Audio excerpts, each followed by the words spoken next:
16 मार्च से अभी तक इलेक्शन सीजर जो है मैनेजमेंट सिस्टम के अंतर्गत ही राज्य में अभी तक 10 करोड़ 71 लाख मूल्य की जब्ती हुई है। वहीं राज्य पुलिस व इनकम टैक्स ने सबसे ज्यादा जब्ती की है और इसके साथ ही अन्य विभाग भी बेहतर काम कर रहे हैं। वहीं ईएसएमएस पर सभी एक्टिविटी को दर्ज किया जाता है और राज्य में पूरी सख्ती के साथ आदर्श आचार संहिता का पालन कराया जा रहा है। पिछले 16 दिवस पूर्ण हुए हैं।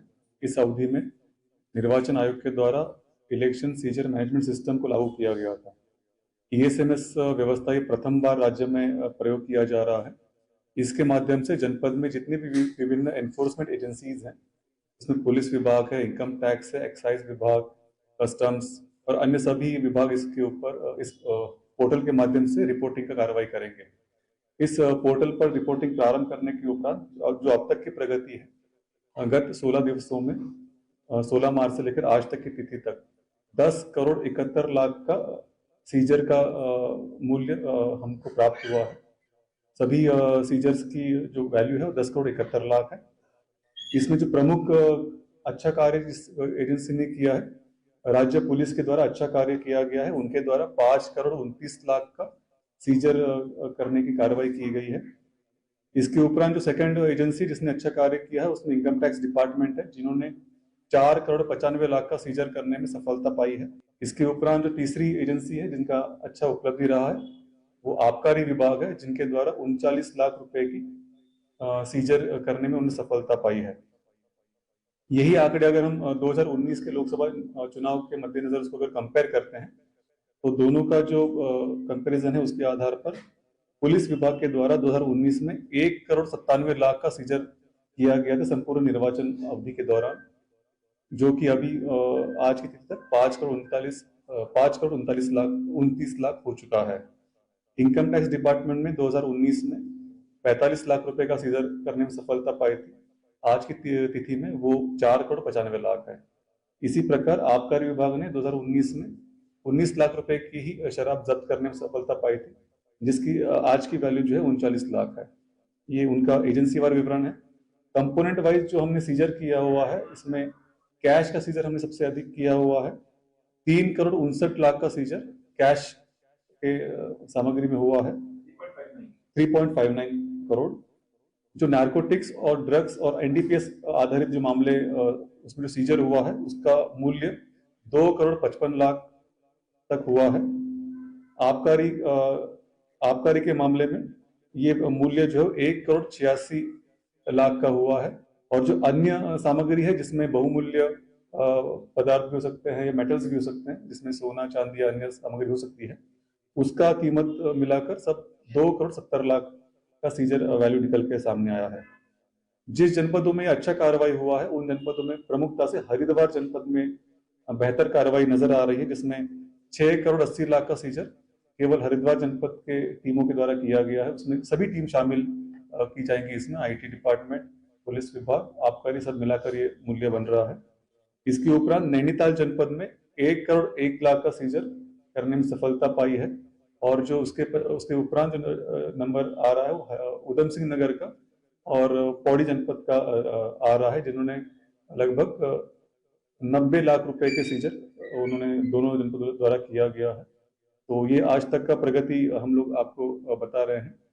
सेकंड जो इम्पोर्टेंट पॉइंट है, हमारे सभी निर्वाचक नामोल्य तैयार होने के उपरांत सभी 11,729 बूथों पर वोटर इंफॉर्मेशन स्लिप्स बंटने की कार्रवाई प्रारंभ हो गई है। और इस कार्रवाई के माध्यम से सभी बीएलओ अपने अपने जो वोटर्स है, मतदाता है, उनके घर तक जाकर वोटर इंफॉर्मेशन स्लिप्स को डिस्ट्रीब्यूट कर रहे हैं। सभी नागरिकों से अनुरोध है कि वो अपने वोटर इंफॉर्मेशन स्लिप्स को प्राप्त करें और अगर वहां के बीएलओ से संपर्क नहीं हो पा रहा है तो संबंधित जो एआरओ है उनको इसके बारे में सूचित करें ताकि शीघ्रता से वोटर इंफॉर्मेशन प्रदेश में भाजपा के वरिष्ठ दिग्गज चुनाव प्रचार के लिए स्टार प्रचारक के तौर पर आज प्रधानमंत्री नरेंद्र मोदी की रुद्रपुर में जनसभा की। वहीं कांग्रेस भी प्रदेश में स्टार प्रचारकों को उतारने की तैयारी कर रही है। कांग्रेस प्रदेश उपाध्यक्ष मथुरादत्त जोशी ने कहा कि स्टार प्रचारकों को लेकर विचार चल रहा है। जिला अध्यक्ष व उम्मीदवारों से नाम मांगे गए हैं। उन्होंने कहा कि 5 से 15 अप्रैल तक हमारा प्रदेश में पहाड़ी व मैदानी दोनों क्षेत्रों में जबरदस्त चुनाव अभियान चलेगा। कांग्रेस के स्टार प्रचारक भी दिखाई देंगे। हमने कल भी कहा था कि 5 तारीख से 15 तारीख के बीच में हम सारे लोगों से सलाह मशवरा कर रहे हैं। हमने जिलाध्यक्षों से भी नाम मांगे हैं और हमने उम्मीदवारों से भी नाम मांगे हैं और 5 से 15 के बीच में हमारा जबरदस्त चुनाव अभियान चलेगा। चाहे वो तराई का क्षेत्र है, चाहे वो पहाड़ी क्षेत्र है, सब जगह हमारा प्रयास रहेगा कि पार्टी के वरिष्ठतम नेतागण पहुँचे।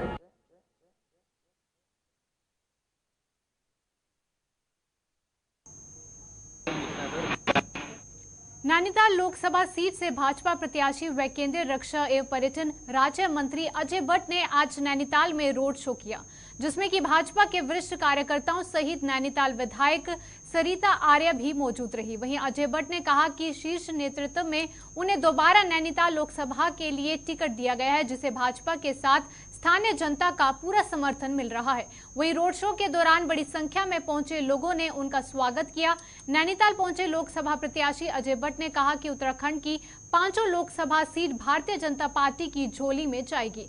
देश भर में भारतीय जनता पार्टी 400 से अधिक सीटों पर जीत का परचम लहराने के साथ ही तीसरी बार सरकार बनाएगी।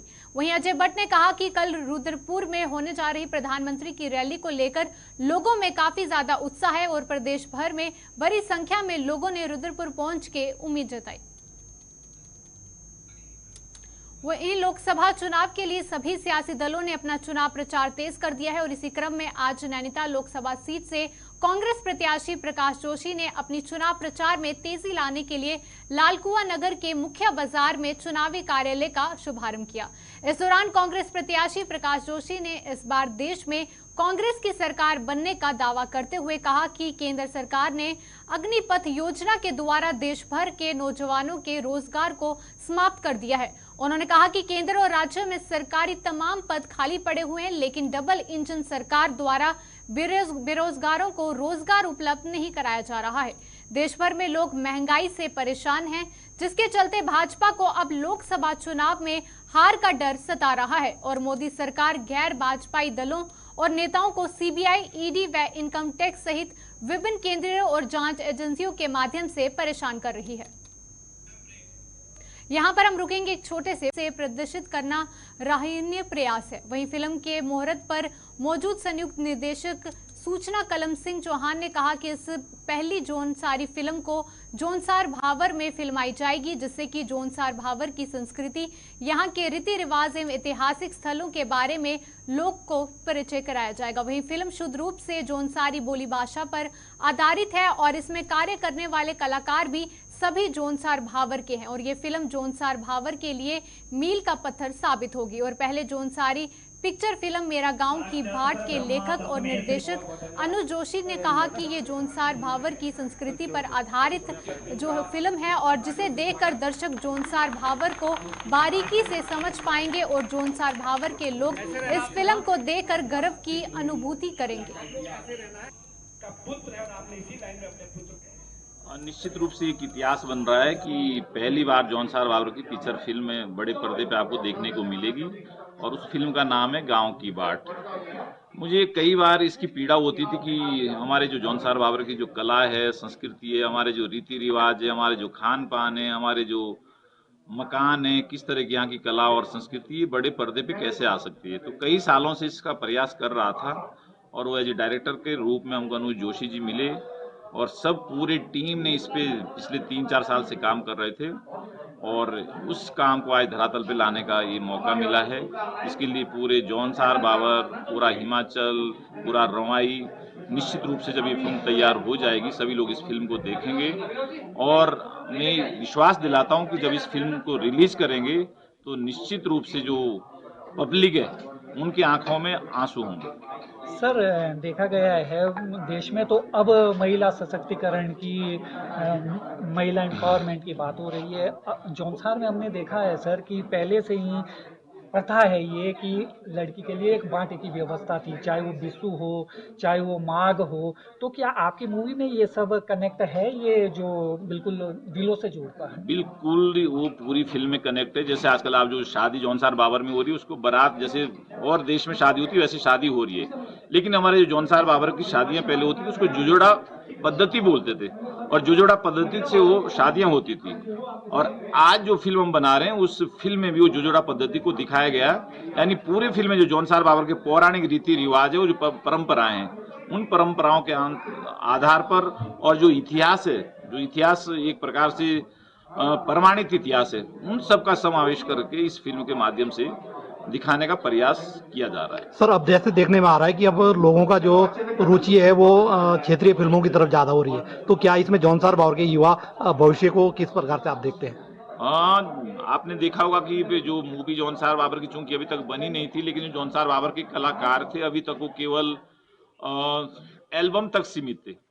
और मुझे बड़ी पीड़ा होती कि जो अच्छे परिवार के कलाकार हैं और जो हमारे जौनसार बाबर, उन लोगों से भी एक रिक्वेस्ट करता हूं कि जब इस मूवी के माध्यम से जौनसार बाबर की होनी, जिसमें से पहले 12-13 दिन हम यहाँ सहिया के पास 2-3 गांव में कर रहे हैं। कटेव है, इछला है या जसुआकर है, नीचे गाँव में। और इसके बाद हमारा लखवाड़ में होना है, लाखा मंडल में होना है, आपका बाबर में होना है, देवर है, कोटी कनासर है, हनोल में है। तो ऐसे कई जगह हो रहा है। लगभग 1 करोड़ की बजट की ये फिल्म है। और सर कितने स्क्रीन पे आप इसे रिलीज करोगे जब आपकी पहले हम कम से कम 2-3 महीने जब तक भी इसका अपना स्क्रीन्स का ये हमारे जौनसार बाबर के ऊपर एक इतिहास रचा जा रहा है।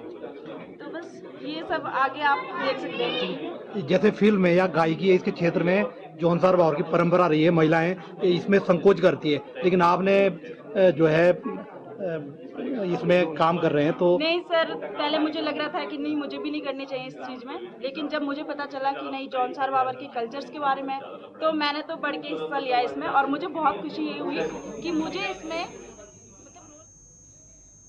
लोकसभा के चुनावों के इस मौसम में चुनाव प्रचार में जुटे प्रधानमंत्री नरेंद्र मोदी ने आज कांग्रेस पार्टी पर जमकर कटाक्षों की बरसात की।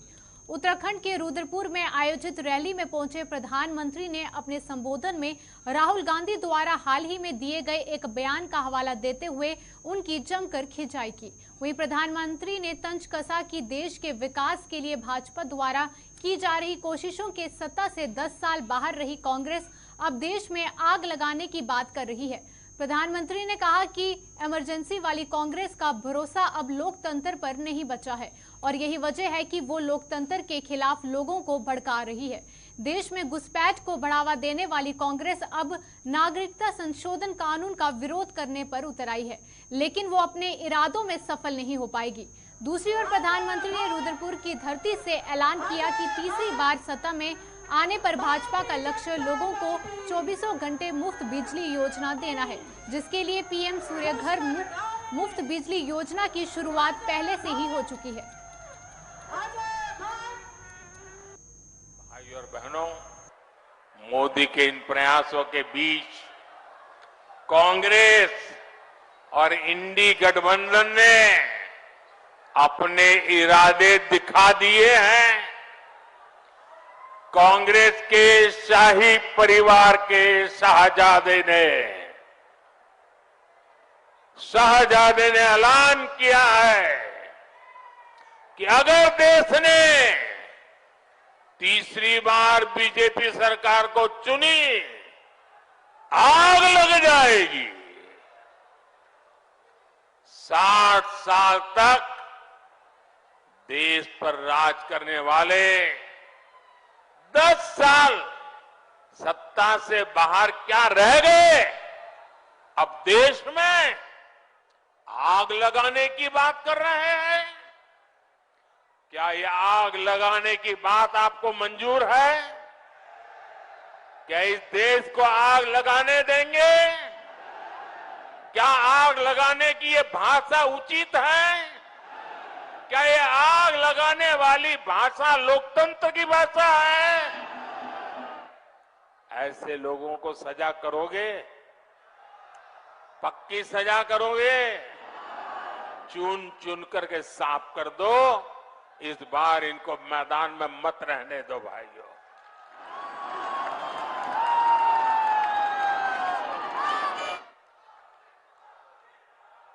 इमरजेंसी की मानसिकता वाली कांग्रेस का भरोसा अब लोकतंत्र पर नहीं बचा है। इसलिए वो अब जनादेश के विरुद्ध लोगों को भड़काने में जुट गई है। बड़े नेता ने दक्षिण भारत को देश से अलग करने की बात कही, 2 टुकड़े करने की बात कही। आप मुझे बताइए, देश के टुकड़े करने की बात करने वालों को सजा मिलनी चाहिए कि नहीं मिलनी चाहिए? सजा मिलनी चाहिए कि नहीं मिलनी चाहिए? सजा मिलनी चाहिए कि नहीं मिलनी चाहिए? लेकिन कांग्रेस ने क्या किया? सजा देने के बजाय कांग्रेस ने देश को बांटने की घोषणा करने वाले को चुनाव का टिकट दे दिया। उत्तराखंड के लोग भूल नहीं सकते कि इसी कांग्रेस ने देश के वीर सपूत स्वर्गीय बिपिन रावत जी तक का अपमान किया था। ऐसी कांग्रेस से देशभक्ति की भाषा, उनकी देशभक्ति की बातें किसी के गले उतरती नहीं है।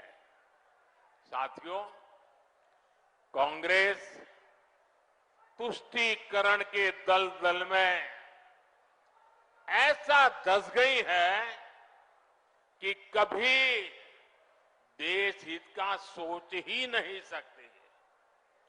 यही कांग्रेस है जो घुसपैठियों को बढ़ावा देती है।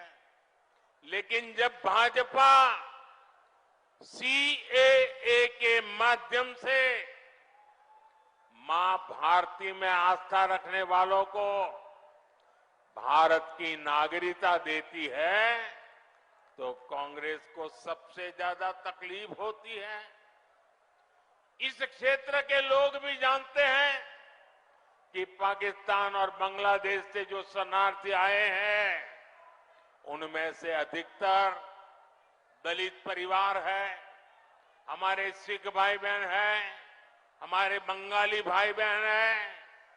लेकिन कांग्रेस इन लोगों को नागरिकता देने का विरोध कर रही है।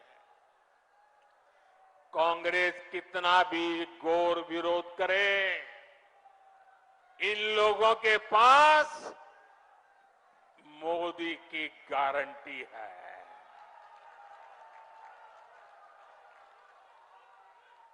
और मोदी की गारंटी यानी गारंटी पूरा होने की। उधर मुख्यमंत्री पुष्कर सिंह धामी ने भी रुद्रपुर में विजय शंखनाद रैली को संबोधित करते हुए सरकार और प्रधानमंत्री नरेंद्र मोदी की उपलब्धियों का बखान किया। उन्होंने कहा कि प्रधानमंत्री की अगुवाई में आज देश विकास और अर्थव्यवस्था के नए शिखर पार कर रहा है। उन्होंने उत्तराखंड की जनता से भाजपा के 400 पार के नारे को साकार करने में अपना योगदान देने का आह्वान किया। इसके अलावा मुख्यमंत्री ने क्या कुछ कहा, आइए वो भी देखते हैं। प्रधानमंत्री जी के द्वारा हम सबको 400 पार का लक्ष्य दिया गया है। आप सभी के आशीर्वाद से मुझे पूरा विश्वास है कि हम नैनीताल, उधम सिंह नगर, हमारा अल्मोड़ा, पिथौरागढ़, टिहरी गढ़वाल, पौड़ी गढ़वाल, हरिद्वार लोकसभा 5 सीटों पर ये एक भारी बहुमत से यहाँ की 5 सीटें जीतकर 400 का जो लक्ष्य है उसको पूरा करने में हम सहयोग करेंगे। हमारा पूरा उत्तराखंड सहयोग करेगा। भाइयों बहनों, हम सभी जानते हैं कि माननीय प्रधानमंत्री जी के नेतृत्व में पिछले 10 वर्षों में किस प्रकार से भारत बुलंदियों की ओर पहुंचा है।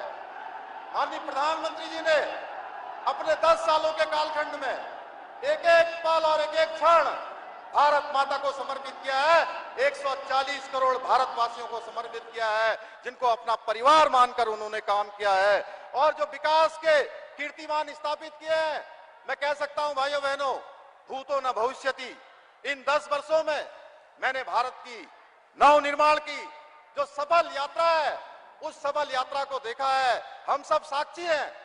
हमारे प्रधानमंत्री जी के नेतृत्व में ऐसे समय में जब हमने कोरोना महामारी जैसी बीमारियों का सामना किया, चुनौतीपूर्ण जो ये हमारे देश के सामने चुनौती थी, आपके नेतृत्व में उसका व्यवस्थापन सही तरह से व्यवस्थित किया गया और भारत दुनिया की 11वें नंबर की अर्थव्यवस्था से 5वें नंबर की अर्थव्यवस्था आपके नेतृत्व में बना है। मेरा मानना है कि यही मोदी जी की गारंटी है कि आज का नया भारत पुनः विश्व गुरु के साथ साथ विश्व शक्ति बनने के मार्ग पर भी तेजी से आगे बढ़। उत्तराखंड के इस खास बुलेटिन में बस इतना ही। देश और दुनिया की तमाम खबरों के लिए आप देखते रहें गुलिस्तान न्यूज। नमस्कार।